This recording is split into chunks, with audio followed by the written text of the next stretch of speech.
সেই আমাদের চট্টগ্রাম দক্ষিণ জেলাতে 8টা উপজেলা 6টা পৌরসভা আছে। আমরাও সেই নির্দেশনা আমাদের নেতা কর্মীদেরকে পৌঁছে দিয়েছিলাম।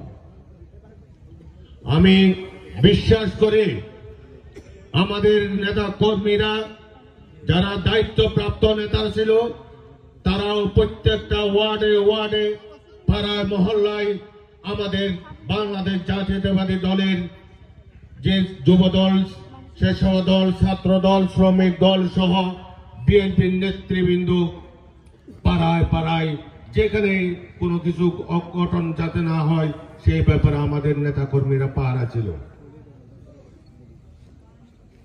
বাংলাদেশের একমাত্র আমি মনে করি এটাই রেকর্ড, যেখানে শাসক পালিয়ে যায় সেখানে অক্ষত অবস্থায় কোনো কিছু থাকার কথা না। সেই অক্ষত অবস্থায় রেখেছিল একমাত্র বাংলাদেশ জাতীয়তাবাদী দলের সৈনিকেরা। আজ পর্যন্ত বাংলাদেশ জাতীয়তাবাদী দলের যুবদল, ছাত্রদল, স্বেচ্ছাসেবক দল, শ্রমিক দল এবং অঙ্গ সংগঠনের নেতৃবৃন্দরা বাংলাদেশকে পাহারা দিচ্ছে, শুধু পটিয়া না। কারণ এখানে আইন শৃঙ্খলা বাহিনীর ভূমিকা কিন্তু এখনো পর্যন্ত রহস্যজনক। তারা কোন সন্ত্রাসীকে এখনো পর্যন্ত ধরতে পারে নাই।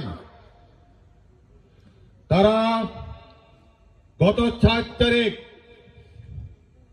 পটিয়ার আমাদের পার্টি অফিস সহ ছাত্র জনতা আমার ভাইদের উপর যে গুলি চালাইছিল,